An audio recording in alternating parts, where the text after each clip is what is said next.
Remember this guy up on your screen just to my left?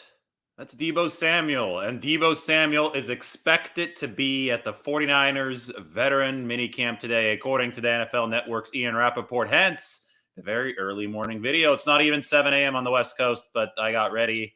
I went live. It is a big deal. Now, the 49ers did move up their mandatory veteran minicamp a week. So it was supposed to be next week. It will now be today, Wednesday, and Thursday. So in just a couple hours, I'll be headed out to Levi Stadium to the 49ers team facility for this veteran minicamp, and I will see Deebo Samuel. He's going to be out there. He does not want to get fined. So maybe he's just there not to get fined, but no, this has more far-reaching implications than just that. First of all, Kyle Shanahan was right just a couple weeks ago at the start of OTAs. Kyle Shanahan said that he expected Deebo Samuel to be at the mandatory portion of this offseason program, which is today, which is this veteran mini camp. And a lot of people scoffed at that. A lot of people scoffed at John Lynch, who spoke last week at the Dwight Clark Legacy Series event at Walnut Creek. I reported from there. Dwight Clark said, absolutely yes, Deebo Samuel is going to be with the 49ers in 2022. I'd be a fool to trade him. We're going to work something out. You could sense the confidence radiating from the 49ers about this. It's thought out. They called Deebo Samuel's bluff. That's what it was. They called his bluff during the draft by not trading Deebo Samuel. And now Deebo Samuel, because he doesn't have any ultimate leverage with the 49ers, has to play ball with them, ultimately wants to play ball with them, because at the end of the day, the simplest outcome is and always has been the likely outcome with Deebo Samuel, assuming that both parties act rationally. Right? Deebo Samuel, Tory Dandy, his agent, and the 49ers, the likeliest endpoint has always been a new contract for Samuel from the 49ers. And Samuel showing up at minicamp today is a rational action. So it is just a matter of time before Deebo Samuel gets paid. It all makes sense. This is why I've been coming on repeatedly onto this channel, onto my articles on The Athletic, onto Twitter, wherever you follow me, and I've been telling you, don't freak out. This is business. Deebo Samuel, I think, took a couple pages out of an irrational playbook during this whole ordeal. I think Tory Dandy wanted maximum chaos. So even, if you look at it within that perspective, if you look at it in terms of generating maximum chaos, stripping his social media of 49ers references, demanding a trade, making maximum public appearances during the most seemingly fragile time of all this just to get everybody into a tizzy. Well, if you consider that maximum chaos, especially in a year where Tory Dandy also represents A.J. Brown and DK Metcalf are also up for contract extensions, that chaos can potentially benefit Deebo Samuel. It could have gotten the 49ers to blink. It could have gotten them to do something rash that got Deebo Samuel paid earlier, either a trade to another team or a quicker contract. If you consider that to be a rational action, which you may, then I guess that Deebo Samuel and Tory Dandy have been acting under the umbrella of rational action. But I see it as a lot of throwing stuff against the wall and seeing what sticks, kind of like the whole usage argument, the whole wide back argument. He doesn't want to be used as much as a running back. Well, guess what? He's a physical player. His versatility is what makes him as valuable as he is to the 49ers. And when a contract is reached, they'll find a way to compensate Deebo Samuel so that they can use him in the versatile fashion. Now, the 49ers drafted Ty Davis-Price in the third round because obviously you want to take a load off of Deebo Samuel. You don't want him to be the featured back down in and down out. That was a by necessity thing in 2021.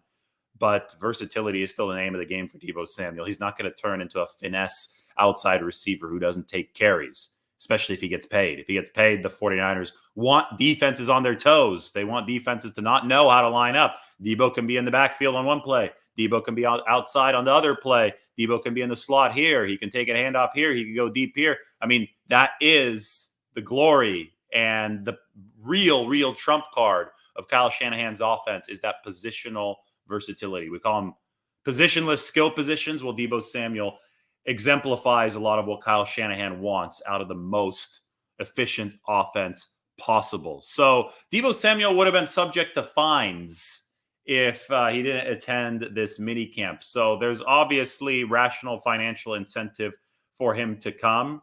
Do I expect him to be on the field? No. At this point, there's a point of diminishing returns for any veteran. Expect Trent Williams to be in attendance too. I don't know if he'll be on the field or not, but I mean, these guys are big time professionals with very refined games, and pads aren't even on right now. The work that's happening on the field is most beneficial for younger players, and it certainly isn't all too beneficial for a player like Deebo Samuel, whose main added value comes when the physicality is actually allowed during the regular season, when he can knock guys' mouth guards out, when he can go out there and start throwing some pads.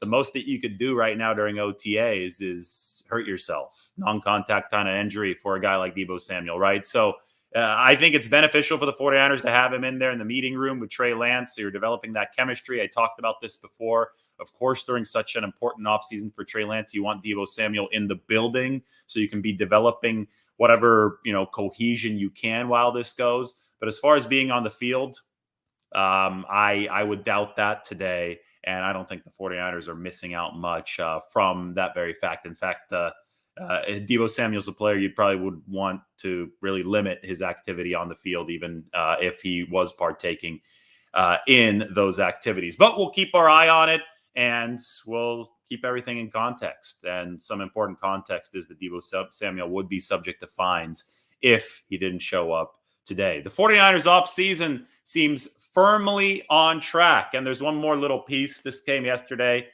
This wasn't news. I mean, this was just something that was really expected that the 49ers had already talked about. They have excused Jimmy Garoppolo from minicamp for obvious reasons. They want to trade him.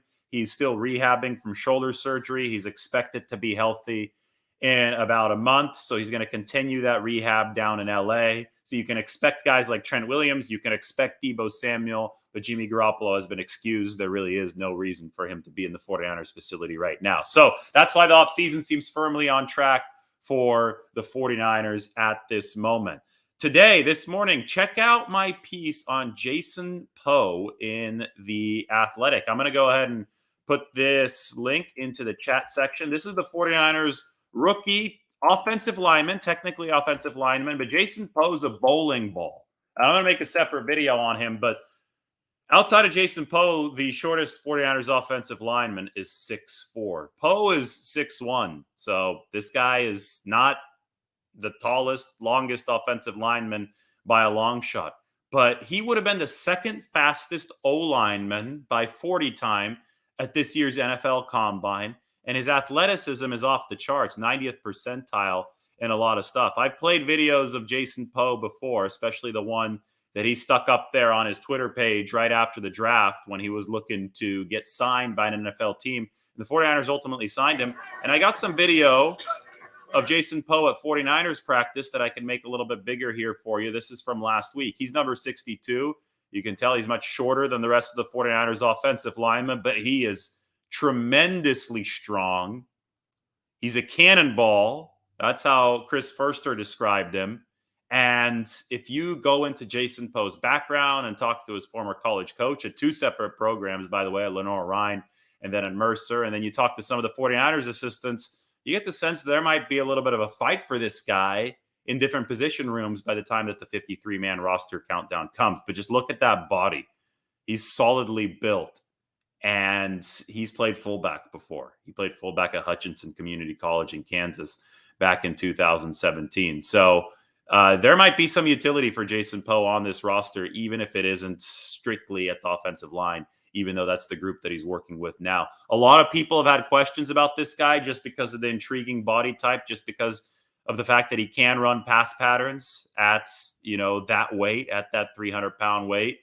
And they say, oh, well, Kyle Shanahan's creative. Kyle Shanahan is going to want to find a way to work a guy like this into the mix. It's still way too early to judge whether or not that's something that the 49ers will end up doing here in this 2022 season. But I wrote about it, and I talked to some of the staff about it, and I think I uncovered a lot of new information about Jason Poe's background and how it might fit with the 49ers. So go ahead and check that out. That is in the comment section. I'm posting it one more time, $1 a month for The Athletic, and you can check that out. All right, let's summarize the Deebo Samuel situation here. one more time. I put these titles up on the screen, but I think that these are the ones that really hammer things home as well as possible. The simplest outcome is and always has been the likely outcome with Deebo Samuel. I've talked so much about Occam's razor while we've been embroiled in this noise. It's a complete shit show on YouTube, on Twitter, right? Everybody wants to have their show out first. Everybody wants to yell louder than the next person about how Deebo Samuel won't be on the team, how they think they know something about contractual leverage, and how they think that Deebo Samuel is some kind of NBA free agent who's deciding where he's going to play. That has never been the case. Deebo Samuel has been under contract with the 49ers through 2022. The 49ers own franchise tag possibilities beyond that. And Deebo Samuel is a hell of a player with whom the 49ers were over 4x as efficient last season. On plays that Deebo Samuel was on the field in 2021, the 49ers were over 4x as efficient, 4 times as efficient by EPA per play than on plays that Deebo Samuel was off the field. So the simplest outcome when you consider all those variables of the 49ers will find a way to make Deebo Samuel happy. And that Deebo Samuel, who has to play to make money, and I assume he needs money to be happy, Deebo Samuel will meet them at that negotiating table and play the season. That's been the simplest outcome, despite all of the noise, all of the yelling, all of the people swearing to you that he'd never suit up for the 49ers again.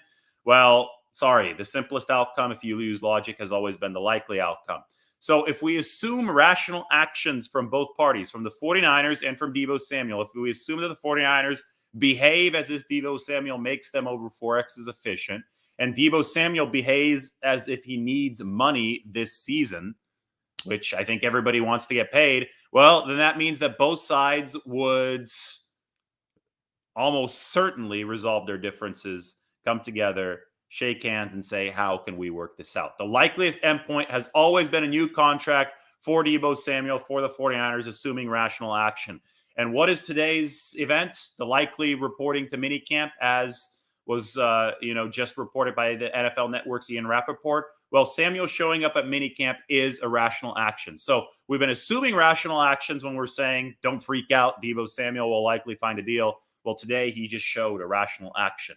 So that means that the 49ers know they don't have anything new signed with him yet, but they're absolutely on the right track. And if rational actors are at play in this entire situation, then this situation will likely work out in a way that ends with Deebo Samuel earning some money from the 49ers and playing for the 49ers, which is why we say that the 49ers offseason is firmly on track. All right, I'm going to take a few questions. It's 6:59 a.m. Up early for you guys. Haven't even had the coffee. So if you're just coming in, like the video, subscribe to the channel. This is the kind of stuff that we have been bringing to you all 49ers offseason and will continue to bring throughout the final, 2 or 3 months of this 49ers offseason, depending on whether or not you count training camp into that mix. All right, I am going to scroll up because somebody asked about my roster projection. Anyone got a link to David's 53-man roster projection on Excel? Never saw it after the Mac retirement announcement. Well, my friend, I have the link to my own roster projection. Here it is. It's in the chat section right now. You can follow along through the link that I just put there. But here's the roster projection post Alex Mack leaving. Make this a little bit bigger for you.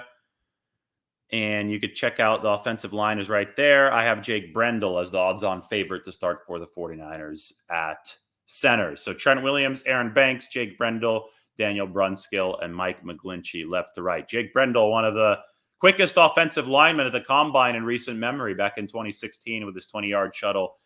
He fits the 49ers. He fits with what I think they want out of the mobility at that position. And Chris Furster, who coached Jake Brendel at Miami, really likes him as a football player. I also, if you noticed, never took Deebo Samuel off of this depth chart. He is still there at that top 49ers wide receiver spot. So thanks for the question. There's the link for you. Now I'm going to go through a few more questions.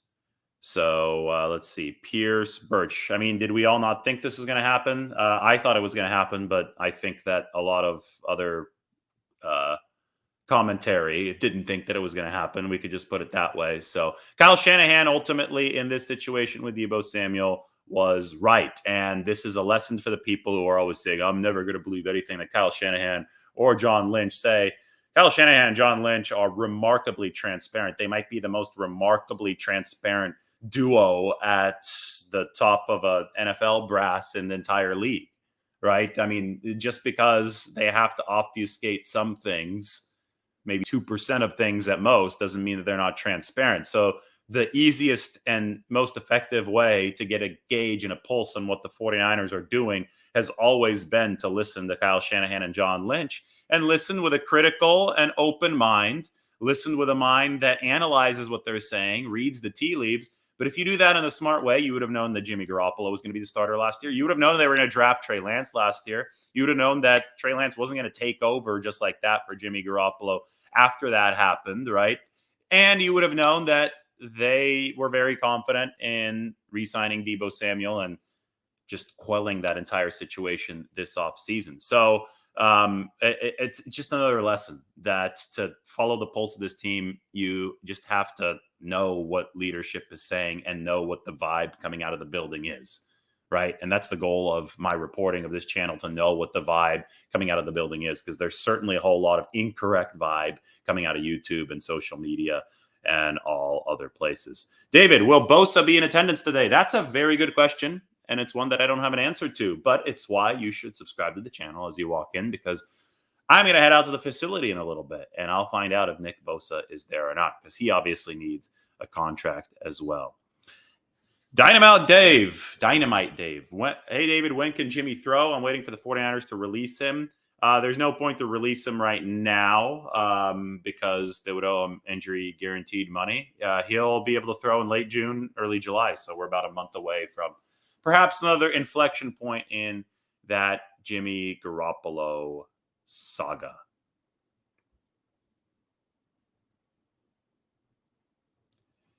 I think you're talking about Jason Poe. He can 100% slim down if they want him to. That was one of the great quotes in the piece. I'll put this back up there. It's reported that Bosa's showing up. Is that true? Awesome. Who reported that? I just got a text. So there you go. Let's not talk about Jason Poe for a second. It's news still rolling in this morning. I hadn't seen that on Twitter yet. And let's put this title up on the screen. The 49ers offseason seems firmly on track. Ian Rappaport's on a roll this morning. It was Ian Rappaport that reported that 49ers pass rusher Nick Bosa was in the building yesterday, a sign he'll be at minicamp today. Bosa has not been attending OTAs and could be a contract extension candidate. Speaking of that, Aaron Donald signed for $95 million over 3 years yesterday. He becomes the first non-quarterback to surpass $30 million annually. Tyreek Hill obviously was exactly $30 million annually with his new deal with the Miami Dolphins, but it's like, what, $31.6 million for Aaron Donald? And it's just crazy because Aaron Donald was already number one for defensive tackles at 22, so he just gets this massive raise from 22 to 31 APY. But now he's above all the edge rushers, TJ Watt, all those guys who are at, 28 million. So we were talking about Nick Bosa potentially being the first $30 million non-QB, or at least the first $30 million defensive lineman. Nope, not the case. It didn't even happen to be a defensive end. Aaron Donald, very arguably the best player in football, is now over 30. And, it makes it likelier that Nick Bosa's at 30 as well, because if Aaron Donald's at nearly 32 and Nick Bosa's going to want at least a resetter for edge rushers, he'll be at 30. I don't think you can make a credible argument, though, that Nick Bosa will deserve more than Aaron Donald. So we'll see what happens with Donald and with all of these edge rushers. There is true value there that I think approximates almost the importance of quarterback on the other side of the ball. I mean, they're the quarterbacks of the defense because they're the quarterback neutralizers, right? And Donald has neutralized quarterbacks. He neutralized both Garoppolo and Joe Burrow in back-to-back weeks there. He ended both of those very, very big games in the NFC Championship and then the Super Bowl, and the Rams are paying him like it. The Rams are paying him like one of the best players in football because he might be the best player in football. So Aaron Donald deserves it. Congratulations to him. Daniel Brunskill gets to go up against him again, assuming Daniel Brunskill starts at that right guard position to the 49ers. And if the 49ers are going to overcome the Rams, well, they're going to have to overcome Aaron Donald moving forward because he definitely won that last matchup against them in the NFC Championship game. But Nick Bosa will be in the building today. He'll be at minicamp. He's also there for a reason that Deebo Samuel's not there. He just doesn't want to get fined, right? But no, I think that there is actual goodwill on the sides of both parties here, on Nick Bosa's side and on Deebo Samuel's side. I think that they want to be part of the 49ers. I think there was a whole lot of bluster earlier on coming from the Deebo Samuel camp, but it only makes sense. These guys are still under contract, remember, for another year. So it's not like they have much of a choice if the 49ers do want to keep them. All right, back to the comment section. Center position stays like it is. Yes, I put that depth chart up there. Jake Brendel is the favorite to start for the 49ers at center. Let me zoom down a little bit further, see what you guys are talking about. Lunch for Lombardi should include you buying lunch for your audience. I think that works the other way around. I think the audience has more combined money than I do, so the audience can buy lunch for me. Listen, I'm not about to sign a Nick Bosa-like contract here, right? I'm not about to be at $30 million per year. Now, if the Athletic signs me to $30 million per year, then we'll be talking. Then I'll buy lunch for the Athletics' entire audience as well. But until now, like, you guys can start a GoFundMe or something, and I can get some lunch that way. So it'll be good. Who starts next to Jimmy Ward? Also, do you think Sermon is released before the season? No, I don't think Sermon is released before the season. I think that Sermon has a better year than he did last year for the 49ers. I think they need running back depth. And right now, Talanoa Hufanga is taking the reps next to Jimmy Ward, but still a long time before the season. So we'll see what happens. Any chance Jalen Hurd gets another shot? No, I don't think so. What do you expect from Jason Verrett this year if he stays fully healthy? How critical is he to our young corners and defensive backs? Well, Jason Verrett, let's put it this way. Last year, the 49ers were reliant on Jason Verrett staying healthy. This year, if Jason Verrett stays healthy, it would be icing on the cake. That is how much deeper the 49ers have gotten in the secondary. That's why I think they can have a legitimate top 3, maybe even top 2 defense this season, because the pass rush has gotten deeper. The linebackers might be the best in the league, and the secondary has gotten better and deeper, at least on paper, than it was in 2021. So what do we expect from Verrett? Well, if he's healthy, he could be a top cornerback, and he could be quite the tandem with Charvarius Ward.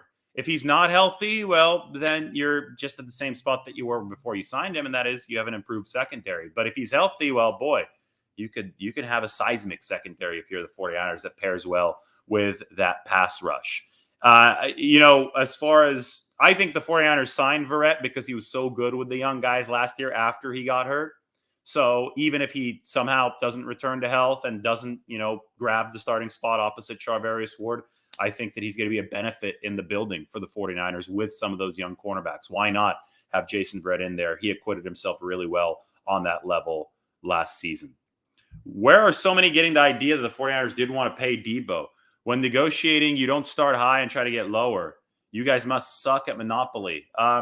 People just don't know business, I feel. I think that's a common kind of refrain and talk around the NFL. People don't understand just the general principles of business, but B, they don't understand the unique set of circumstances that NFL players are working under. They don't understand the contracts. Deebo Samuel still is under contract for a year, giving the 49ers leverage. And if you're going to get a deal a year early, if you're going to get that financial security a year early, like Deebo Samuel is in line to do, the team is not going to highball offer you right out of the gate. The first offer is going to be a low ball because they have that leverage. They have you under contract for an entire other season. Deebo Samuel's camp might have taken offense to that on a personal level. Probably most of it, though, was Tory Dandy trying to maximize chaos, right? Because he did represent the other agents. He did represent the other players that Deebo Samuel that would also be getting a contract or were in line for a contract in the same offseason of Deebo Samuel. And maximizing chaos would mean that the 49ers were more likely to blink in response to a bluff. And if the 49ers were more likely to blink, either through trading Deebo Samuel to a team willing to pay him like the Jets immediately, or if they are going to blink by just paying Deebo Samuel right away, that would increase the chances of Deebo Samuel getting more money sooner. But the 49ers didn't blink, and we move on. So the way that the business worked here, it was always likely that this would resolve itself. And, I should say it always has been likely that this would resolve itself in an orderly fashion with Deebo Samuel re-signing with the 49ers. And that's exactly where we are right now. He's going to be back in the facility, and boom, he's on that same exact track as Fred Warner and George Kittle were in the past couple of seasons. All right, well, I have to get going because I have to tweet about Nick Bosa. Haven't done that yet in a while. Maybe I could still do that here while I'm online. Yeah, what do we tweet about Nick Bosa? Maybe we just retweet Rappaport. Let's click on it right here. This reminds me of free agency when you guys were watching me work.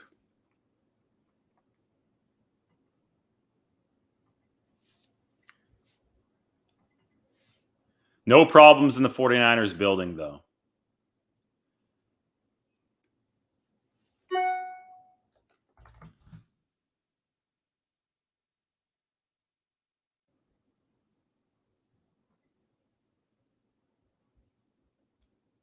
That's probably what I'm going to tweet here when we're talking about Nick Bosa.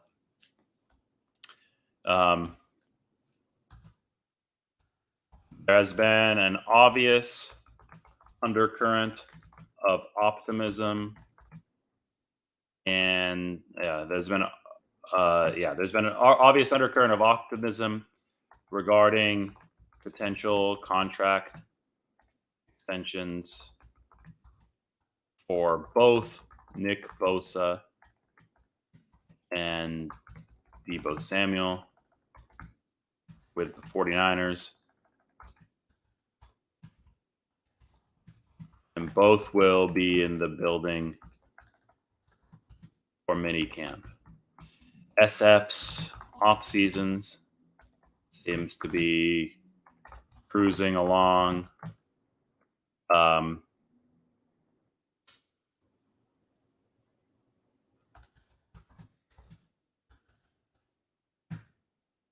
In desired fashion for them. Right. The only thing right now that you could say hasn't gone according to the 49ers' original plan is the trade of Jimmy Garoppolo. Shoulder injuries, shoulder surgeries happen. That's still expected to be resolved well before the start of training camp, and then they could move back into firing up that oven, firing up that trade market, and then you gain capital for Jimmy Garoppolo, or at the very least, you free up some cap space. You have in-season trade maneuverability because you have a little bit of cap space, but they've gotten the rookie class signed. They went through a 9-player draft. They added 20-plus new players throughout that entire draft weekend. They are right on schedule now with Nick Bosa and Deebo Samuel because both are going to be in the building, and they didn't reach contracts with Fred Warner or George Kittle until about a month from now, or even a little bit more before training camp, when those happened over the past 2 seasons. And Jimmy Garoppolo has been excused from this veteran mini camp, so nothing has really changed on that front. So the 49ers right now, if you go to this is what's going on. The 49ers seem firmly on track in this offseason. Deebo Samuel is expected back at 49ers mini camp today. So everybody, like the video, subscribe to the channel. I've got to get to work. A lot to do this morning before I head to the facility. Hope you enjoyed all the solid 49ers news this morning. These are significant developments. They're expected developments, but yes, these are absolutely worth covering. The 49ers cruising along in this 2022 offseason. Everybody take care. Have a great Tuesday. There's a whole lot more coming from the facility from me. I'll be your reporter. I'll be your intermediary today, so be sure to follow along, and I'll talk to you all soon. Take care.